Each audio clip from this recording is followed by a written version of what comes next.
What if I could call Tinkerbell and with a sprinkle of magic pixie dust, all of the toy clutter in your entire house would just disappear? Well, I'm sorry to say that I don't have any fairies or magic pixie dust, but I can show you how to get rid of 99% of the toys in your house with just one simple 5-second rule. Interested? Well, keep watching. Hi, I'm Krista, stay-at-home mom of 4, 9 and under, and I am here to teach Christian moms how to turn their overwhelming chaos into peaceful productivity. If that sounds like something that you need, subscribe to my channel for weekly videos just like this one. All right, are we ready to get rid of some toys? Now I'm about to make a statement that's going to seem random, pretty off the wall, but I will connect it if you stick with me. It is believed that 95% of our subconscious perspective of what is normal and reasonable is completely different than the majority of history. Because in our current times, we encounter so many things that were never even a concept for the majority of history, such as electricity, air conditioning, and, internet. So much of our life is surrounded by things that have existed for such a short period of time that it's completely changed our normal. One example of this would be air conditioning. We're of the perspective now in the modern world that when we are inside of a home, the temperatures should be comfortable. And it's really, if you think about it, think about the last time maybe your electricity went out or your AC broke down. Especially if it was in the middle of summertime, it felt pretty drastic. We're dying here. And I feel like there's also almost a sense of not only do we expect it, but it would be considered unreasonable to be without it. When in fact, if you look throughout the majority of history, the vast majority of history, there was no AC. Now, they built their clothes and their houses differently because of that, but they survived just fine. And for the majority of history, AC was not considered normal or even like a thing at all. So what about this perspective? Do kids need toys to thrive?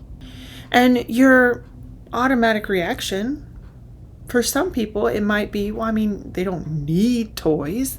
No, they don't need toys.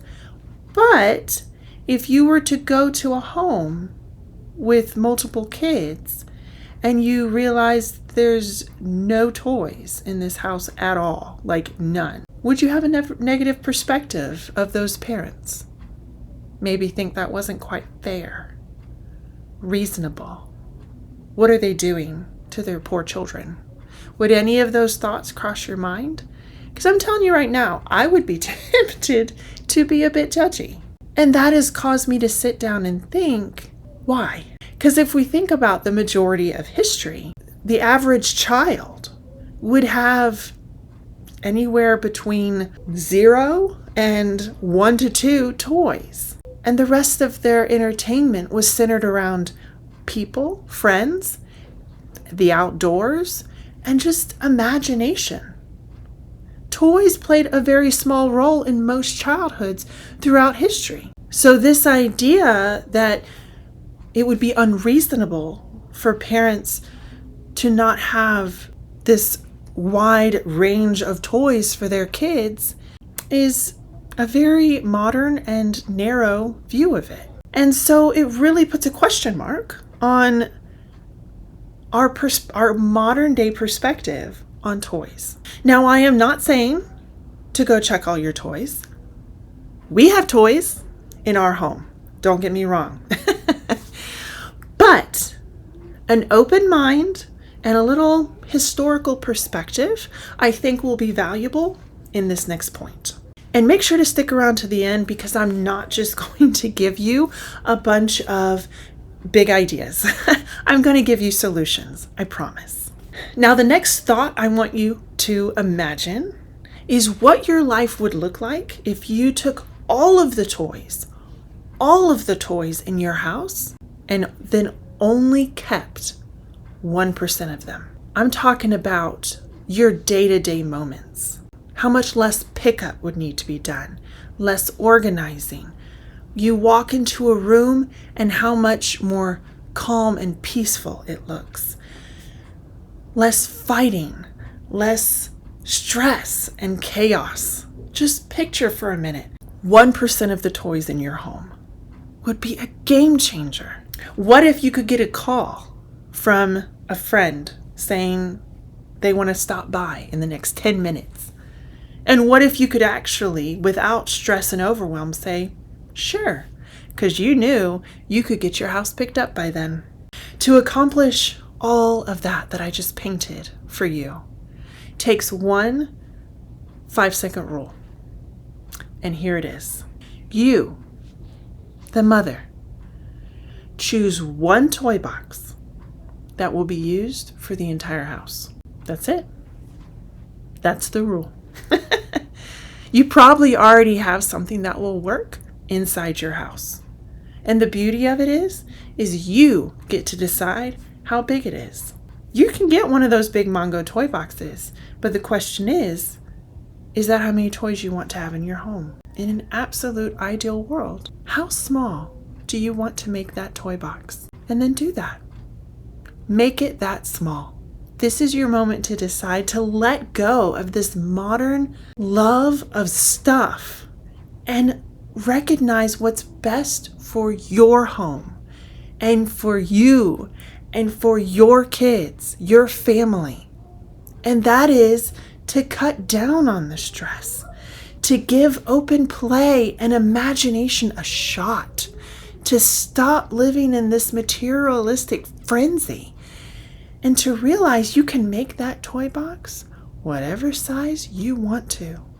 Now, when I say that it's a 5-second rule, I have seen a lot of other videos on people suggesting methods to massively cut down on toys. But each and every one of them has the mom taking care of the whole process from step 1 to the end. And that's where I differ. The only job you have is picking out the toy box. But now that you have set up this hard and fast boundary, this is the toy box for the house, you can say to your kids, all right, this is the boundary. I don't care what toys you put in this toy box, but once this toy box is full, you're done. So choose wisely. And then let them go throughout the entire house and pick out their favorite toys and put them in the box. And then as soon as the box is full, they're done. All right, so then the next issue that comes up is, great, we've determined the boundary and we've filled up a box, but there's still some attachment to the rest of the toys in the home.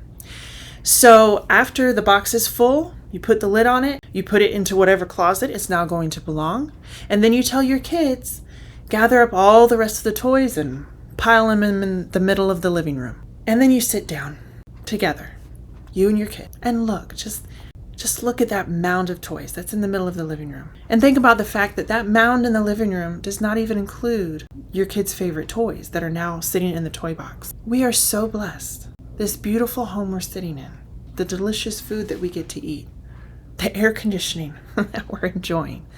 And we have been blessed with so many toys that it has become a point of overwhelm. It has become a struggle to manage this massive number of toys that we've been blessed with.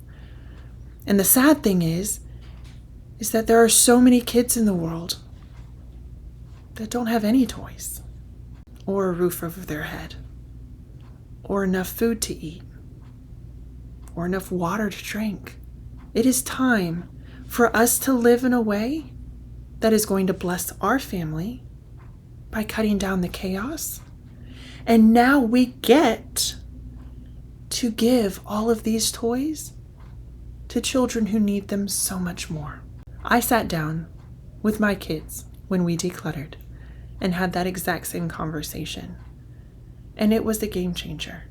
I showed them some pictures of kids who are struggling in struggling countries and told them about even some of the ministries in our town that are working with the homeless and what they do with the things we give them and how many kids can be blessed by them.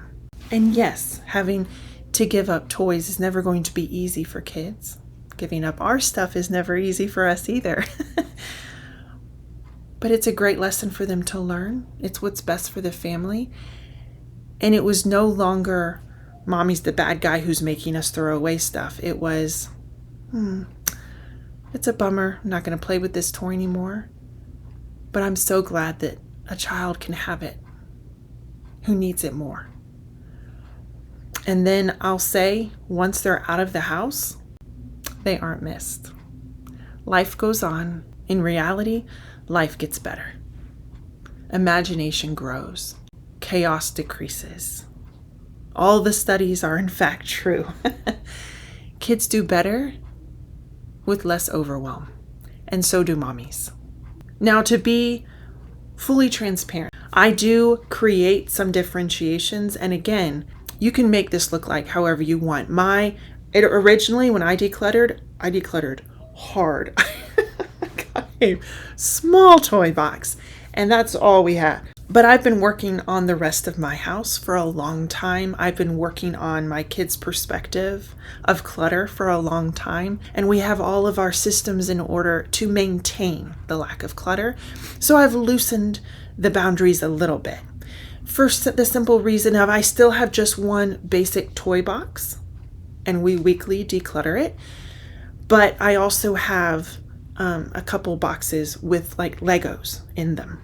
And then for the little ones, I have a couple boxes of Duplos. But other than that, it's still the toy box. So again, I would start small, get really comfortable there, being able to maintain that small. And then if you want to start making some exceptions, once you feel like you're really in control of the situation, then maybe you can do that. So that's pretty cool, huh? All you have to do is pick out a toy box, talk with your kids, and then tote 99% of your toys to the ministry of your choice, who will give it to kids who need it more. But then we face another problem, don't we? Our toys are so utterly under control, so beautifully minimalized. But then what about the rest of our house? The one pitfall you will find with kids in this scenario, and rightfully so, is that if mom is saying, y'all can only have this one small toy box, but the rest of the house is full of mom's clutter, and that's not going anywhere, then it can easily lead to resentment because you have a double standard. And before you get overwhelmed, I know there are many layers to decluttering and finding peaceful productivity throughout the whole house. But one, I just significantly simplified the task of decluttering your toys. And I can do that same thing for every area of your home. In the first layer, after you've decluttered your toys, the next layer I would suggest you tackle is your laundry. Because just like the toys spread throughout your entire house, so does our laundry. Dirty and clean. Piles throughout the house. Hampers overflowing. Wet clothes getting moldy in the wash. It oozes. Laundry oozes throughout the whole house. And if we can get that under control, it changes the appearance and the feel of our whole house and our whole life, really. So just like you can declutter your toys with just one 5-second rule, What if I could teach you how to turn your laundry routine into something that will take less than 15 minutes and will be done before breakfast? Click the link below. It is a free 5-day challenge where I walk you through step by step on just how to do that. And I'll see you next time. Bye.